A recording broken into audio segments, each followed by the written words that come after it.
안녕하세요. 축구 전문 기자 한준입니다. 파리 생제르맹이 2023-2024 시즌 UEFA 챔피언스 리그 조별리그에서 두 번째 패배를 당했습니다. 4차전 AC밀란과의 원정 경기 1대2로 패배했는데요. 경기 전 가벼운 근육의 통증이 있었던 것 같아요. 이강인 선수가 최종 훈련을 일부 소화하지 못한 가운데 이번 경기 후반전에 교체 출전했는데 교체 출전 선수 양팀 통틀어 최고 평점을 받았고 결정적인 왼발 슈팅이 아쉽게 골대를 강타하면서 파리를 패배 위기에서 구할 뻔했으나 아쉬운 패배를 받아들이고 말았습니다. 하지만 이날 경기 활약을 통해서 루이스 에니케 감독의 절대적인 신뢰, 이강인 선수가 파리의 절대적인 주전자원이라는 것들이 확인됐는데요. 프랑스 현지 언론의 평가, 유럽의 통계 매체들의 평가, 이강인 선수의 후반전 활약 어떻게 평가했는지 총정리해드리도록 하겠습니다.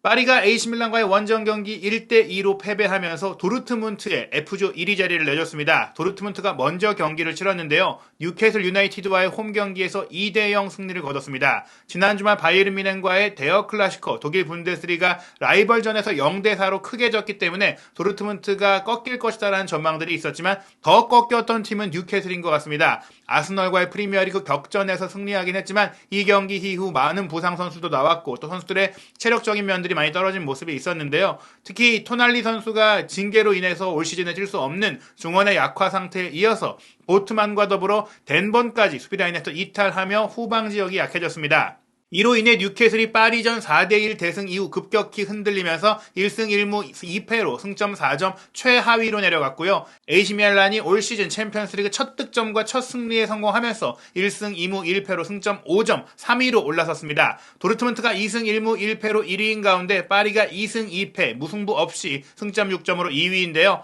아직은 그래도 파리가 자력으로 16강에 오를 가능성은 남아있습니다. 챔피언스리그 조별리그 4차전 첫날 경기 결과 전체적으로 살펴보면요. 바르셀로나가 샤흐타르 도네츠크와의 원정 경기에서 충격적인 0대1 패배를 당했고 차비 에르난데스 감독도 선수단을 비판하는 상황에 이르렀습니다. 아틀레티코 마드리드는 앙투안 그리즈만의 폭발적인 활약 속에 양현준, 오현규 선수가 속한 셀틱의 6대0 대승을 거뒀고요. 라치오가 페이노르트와의 홈 경기 1대0 승리, 그리고 맨체스터 시티가 영보이스를 3대0으로 완파하면서 부상 우려가 있었던 홀란 선수 이날 경기 출전하면서 득점포를 가동했습니다. 황인범 선수가 출전한 츠르베나 츠베지다는 라이프치히와의 홈경기 1대2로 패배하면서 결국에는 챔피언스리그 조별리그 탈락을 겪게 됐고요. 포르투는 안트워프와의 경기 2대0으로 승리했습니다. 지난 시즌 우승팀이자 지난 시즌 트래블을 달성한 맨시티의 기세가 대단한데요. 과디올라 감독 체제의 맨시티가 최근 챔피언스리그 17경기 연속 무패 행진을 달리면서 대회 최장기간 무패 기록을 달성했습니다.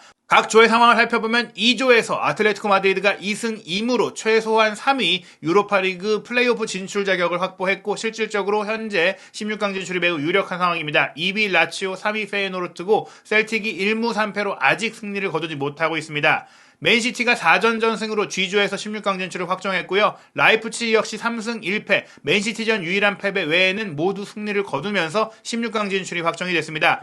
츠르베나 츠베지다가 3위, 그리고 영보이스가 3위로 유로파리그에 나갈 수 있는 자리, 한 자리를 두고 경쟁을 하게 됐고요. H조에서 바르셀로나가 충격 패배로 3승 1패가 됐고 포르투 3승 1패인데 승자승 원칙에 따라서 바르셀로나가 현재 1위를 차지하고 있고요. 샤흐타르 도네츠크가 3위, 안트워프가 4위로 이미 챔피언스리그 16강 진출은 4전 전패로 인해 탈락이 확정된 가운데 바르셀로나, 포르투, 샤흐타르가 16강 진출을 두고 경쟁하는 상황입니다. AC밀란과 파리의 경기 세부 기록을 살펴보면 밀란이 2대1로 승리했지만 기대 득점에 있어서는 파리가 1.74골, 밀란의 1.48골보다 근소하게 앞섰어요. 팽팽했던 경기, 최소한 파리가 비길 수도 있었고 이날 경기 덴벨레의 왼발 슈팅, 이강인 선수의 왼발 슈팅이 골대를 강타하는 불운도 있었습니다. 파리가 이날 경기 점유율 69%로 볼을 많이 소유하긴 했지만 밀란이 2대1로 앞서간 이후에 거의 잠그는 내려선 축구를 했기 때문인데요. 양팀의 슈팅 숫자는 16대 17로 비슷했고 오히려 유효 슈팅이 밀란이 8대6 으로 앞서는 등 효율성에 있어서 더 좋은 경기를 했다라고 볼 수 있겠습니다. 특히 이날 경기 패스 네트워크를 살펴보면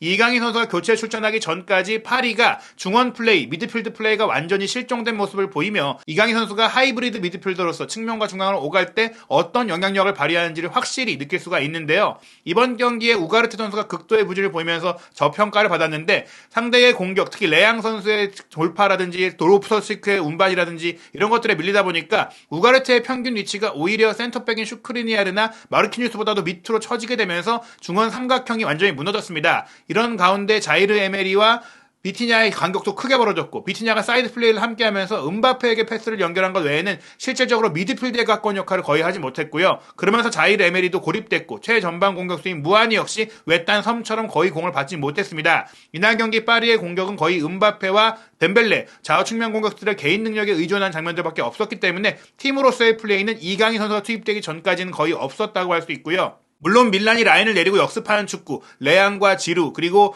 롭소치크의 운반 등을 활용한 또 플리식의 속도를 활용한 속도감 있는 역습 축구, 실리적인 롱볼 축구를 시도한 것이 이런 파리의 중앙 공격이 통할 수 없도록 만든 부분도 있는데요. 하지만 전반 9분 만에 선제골을 파리가 넣고도 역전패를 당한 것은 분명 실망스러운 부분일 수 있습니다.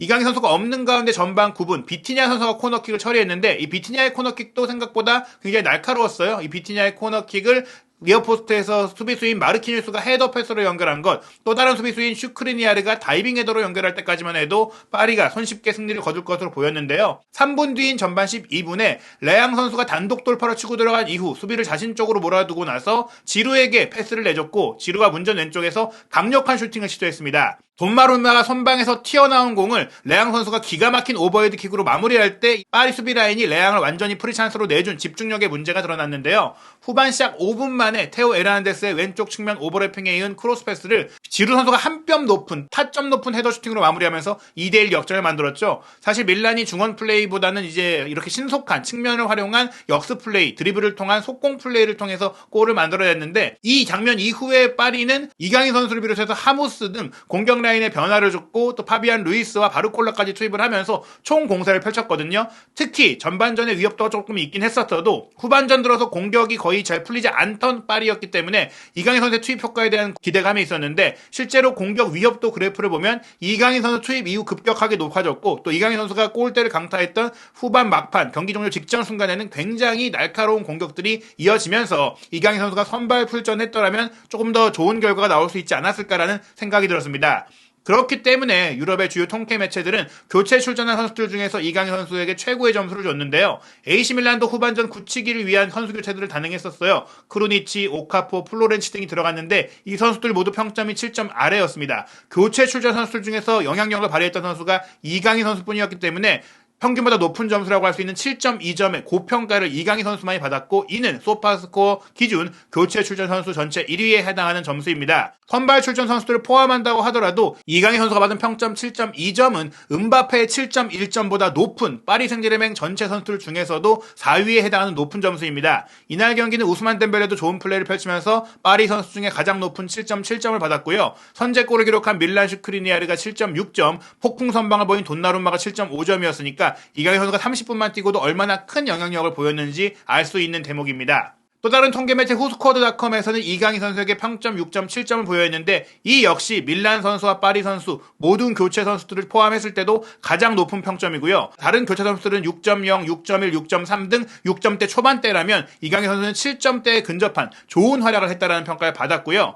파리의 전체 선수들로 보더라도 7.4점의 덴벨레, 7.1점의 돈나룸마, 7.1점의 슈크리니아르 등에 이어서 6.8점의 음바페 다음인 팀 전체 5위에 해당하는 높은 점수를 받았습니다. 특히 이날 파리의 미드필드 라인의 자이르 에메리만 그나마 6.7점으로 체면 치레를 했고 비티냐 6.2점, 우가르테 6.1점으로 이 미드필드 라인의 이강인 선수의 다른 경쟁자들이 부진했기 때문에 이강인 선수의 가치와 활약이 더욱더 돋보일 수 있는 결과였고요. 또 다른 통계매체 폰모브에서도 마찬가지로 이강인 선수에게는 평점 7점을 유일하게 교체 출전 선수들 중에서 부여를 했습니다. 파리 선수, 선발 선수들 중에서는 음바페가 7.0점이었으니까 교체로 들어온 이강인의 30분이 풀타임을 소화한 음바페의 90분과 거의 동등한 영향력을 보였다는 평가가 있었고요. 덴벨레 7.6점, 자이르 에메리 7.4점, 슈크리니아르 7.7점 등의 평가를 받았습니다. 이강인 선수가 이렇게 높은 평가를 받을 수 있었던 것은 기록적으로 분명히 인상적인 부분이 있었기 때문인데요. 30분 동안 뛰면서 한 차례의 슈팅을 시도한 것이 골대를 강타하면서 유효 슈팅으로 표기되진 않았지만 실질적으로 이것은 골과 다름없었던 날카로운 슈팅이었고요. 짧은 시간을 뛰면서도 36번의 볼터치를 기록할 정도로 많은 파리 선수들이 공격 상황이 되면 이강인 선수에게 많이 패스를 주면서 믿는 모습을 보였어요. 또 이 36번의 볼터치 중에 26번을 패스 연결로 이제 연계를 했는데 25번이나 정확하게 연결되는 패스 미스가 한 번밖에 나오지 않았던 96%의 높은 패스 성공률로 지난 몽펠리에전 100%의 패스 성공에 이어서 또 한 번 인상적인 안정적인 볼 배급 능력을 보여줬습니다. 아쉽게도 5번의 크로스 공급이 한 번도 연결되지 못했지만 이것은 크로스의 질이 안 좋다기보다는 받는 공격수들의 아쉬움들이 있었고요. 또 이강인 선수의 패스 미스가 한 번 나왔던 것은 롱볼 연결이었습니다. 한 차례의 드리블 돌파도 정확하게 성공하면서 드리블 성공률도 100%였고요. 또 상대 선수와의 경합에서도 강했는데 3차례의 지상 경합 중에 2차례 성공하면서 성공률이 67%였고 공중볼 경합까지도 100%로 승리를 해냈습니다. 공을 잃어버린 것은 7번에 불과했고 수비 가담 상태에서 태클도 한 차례 시도해서 100% 성공, 공 리커버리도 한 차례 기록을 하는 등 공격, 수비, 연계 모든 면에 있어서 이강인 선수는 교체 출전한 30분 동안 완벽에 가까운 경기를 했다고 볼 수 있겠는데요. 이날 경기를 앞두고 말씀드린 대로 살짝 근육에 문제가 있었던 이강인 선수가 웜업에 참가하지 않았고 근육의 필요를 가중할 수 있는 훈련들은 소화하지 않고 전술적인 훈련만 소화한 것으로 알려졌는데 이 전술적인 훈련을 하는 과정 속에 이강인 선수가 엔리케 감독 그리고 파리의 수석 코치와 함께 환하게 웃으면서 이야기하는 모습, 마치 이강인 선수도 코치진의 일원인 것처럼 팀의 중심부의 선수라는 것을 보여주는 그런 모습들도 화제가 됐었고, 이강인 선수가 교체 출전되어서 또 이후에 다른 교체 선수들도 나오고 잠깐 이제 퓰리식 선수의 그 부상 상황을 치료하면서 경기가 중단됐을 때 엔리케 감독이 다른 어떤 선수도 아닌 이강인 선수를 불러서 전술 지시도 하고 움직임 지시도 하는 모습들을 봤을 때는 이강인 선수가 얼마나 큰 엔리케 감독의 신뢰를 받고 있느냐. 웜업 때도 엔리케 감독과 웃으면서 많은 얘기를 나눴다는 것은 이강인 선수를 굉장히 엔리케 감독이 신임한다는 것을 볼 수가 있고요. 또 엔리케 감독이 최근 인터뷰에서 그런 얘기를 했잖아요. 최근 이강인 선수가 좋은 나라를 펼치니까 프랑스 취재진들이 당신이 영입을 해서 지목한 선수이냐라고 물어보니까 아니다. 캄포스 디렉터가 정말 좋은 선수를 데려다줬다. 너무나 뛰어난 선수를 잘 영입해줘서 고맙다라고 얘기를 했고, 본인도 뭐 스페인 출신이니까 라리가에서 활약해왔던 이강인을 오랫동안 알고 있었다라고 말하면서 본인이 영입하지 않았음에도 이렇게 믿고 있다는 것 자체는 이강인 선수가 굉장한 정말 실력을 보여주고 있다는 것을 훈련장에서나 경기장에서나 보여주고 있다는 것을 입증하는 부분이고요.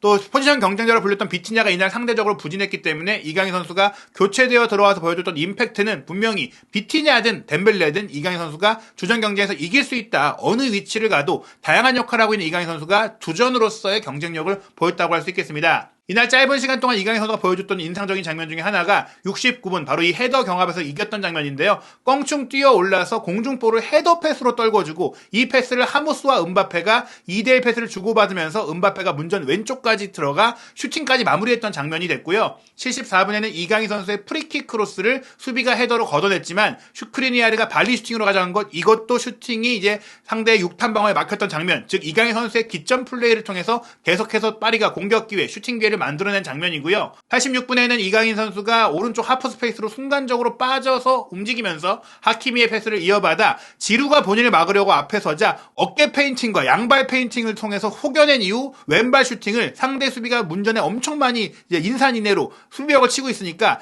니어 포스트로 왼발 꺾어차기 슈팅을 이제 통해서 골문 구석을 노렸는데 이 슈팅이 매냥의 손에 닿지 못하면서 빨려 들어가는 줄 알았지만 아쉽게도 골포스트를 강타했던 장면이죠. 정말 기가 막힌 명장면이었는데 통계 기록을 보면 이 장면의 기대 득점값이 0.09골, 득점 성공 확률이 9%에 불과한 장면인데 골대가 아니었다면 골이 될 수 있었던, 무에서 유를 창조했던 이강인 선수의 솔로 플레이가 얼마나 대단했는지를 보여주는 장면이고요. 실제로 UEFA 챔피언스리그 공식 방송도 이 장면을 여러 각도에서 다양하게 보여주고 또 이강인 선수를 원샷으로 클로즈업 해줄 정도로 멋진 플레이였다라는 평가가 나왔습니다. 프랑스 매체들 같은 경우에는 평점에 있어서 후반전에 교체 출전한 선수들은 아예 평점을 주지 않고 있기 때문에 이강인 선수의 기자들의 평점이 나오지는 않았지만 그래도 경기 리포트에서는 이강인 선수에 대한 좋은 평가들이 많이 나왔는데요. 일단 이번 경기를 통해 파리가 최근 3경기에서 2번째 패배를 당했는데 이 기록은 이전 18경기에서 2번 패배한 것과 같은 기록일 정도로 최근에 좋지 않다라는 지적을 받은 것입니다. 이런 가운데 유로스포츠 프랑스판 같은 경우에는 이강인이 매냥의 왼쪽 포스트를 향해서 슈팅을 날린 것이 아쉽게 골포스트를 때렸다고 하면서 이강인은 이렇게 위협적이었는데 파리와 그리고 은바페는 밀란 수비에 대응하는데 어려움을 겪었다라면서 대조적인 평가를 했습니다. 이날 통계 매체가 아닌 기자들이 현장에서 취재하고 매긴 평점에서는 은바페 선수를 포함한 파리의 공격 라인 모두가 낮은 평가를 받았는데요. 프랑스의 유력 매체인 막시풋 같은 경우에도 은바페에게 4점, 무안이 3점, 덴벨레에게 5.5점 줬고 비티냐도 5.5점이었습니다. 우가르테에게 3점에 혹평을 했는데요. 은바페는 효율성이 크게 부족했다고 했고 무안이는 최전방에서 또 한 번 실망스러웠다는 평가가 있었지만 교체로 들어간 이강인은 좁은 공간에서 좋은 플레이를 펼치면서 결정적인 순간에 아쉽게 골포스트에 코트에 막혀 득점하지 못했다라는 좋은 평가가 있었습니다. 우스만 덴벨레 같은 경우에는 그래도 전반전에 플레이가 좋았잖아요. 테오 에르난데스에게 힘든 시간을 만들어줬지만 결국 보상받지는 못했다라며 결정력에 대한 아쉬움이 지적됐고요. 프랑스의 최대 공신력을 자랑하는 매체인 레키프 역시 무한히 3점, 음바페 4점, 덴벨레에게 6점, 우가르테에게 2점, 비티냐에게 4점을 줬는데요. 레키프의 경기평가 리포트에서도 후반전의 파리는 88분 이강인의 슈팅을 제외하면 이렇다 할 공격 기회를 만들어내지 못했다라면서 특히 후반전 파리의 공격력이 부진했다, 이강인만이 돋보였다라고 평가했습니다. 이러한 평가들 속에서 이강인 선수가 앞으로의 경기에 몸 상태 문제만 아니라면 선발 출전할 가능성은 매우 높은데요. 이어지는 경기는 11월 12일 일요일 새벽 1시에 킥오프하는 스타드랭스와의 원정 경기 프랑스 리그앙 12라운드 경기입니다. 이 경기 승리를 통해 파리가 다시금 선두 차란에 도전하게 되고요. 11월 A매치 싱가포르 중국과의 월드컵 예선전 경기를 위해 이강인 선수가 한국과 중국을 거치는 강행군을 이어갑니다. 이후 11월 25일 새벽 5시 AS 모나코와 프랑스 리그앙 빅매치가 있고요. 이번에 패배를 당하면서 파리가 뉴캐슬과의 홈 경기를 반드시 잡아야 되는 상황이 됐습니다. 승자승 원칙까지 있기 때문에 파리가 뉴캐슬에 4대1로 패배한 결과를 지우려면 11월 29일 새벽 5시 뉴캐슬을 확실히 잡아야만 죽음의 F조의 혼돈 상황을 끝낼 수가 있습니다. 이어서 12월 3일에는 저녁 9시에 르하브르와의 리그앙 원정 경기로 12월 일정이 시작되는데요. 12월 10일 주말에 있는 낭뜨와의 경기는 아직 경기 시간이 확정되지 않았고요. 12월 14일 새벽 5시에는 도르트문트와 챔피언스리그 조별리그 최종전이 있습니다. 이강인 선수 부상 없이 지금과 같이 멋진 활약, 날카로운 플레이를 통해서 프랑스 무대, 챔피언스리그 무대에서 멋진 골과 멋진 플레이를 펼치기를 응원합니다. 한준TV와 함께 모든 이야기 확인하시기 바랍니다.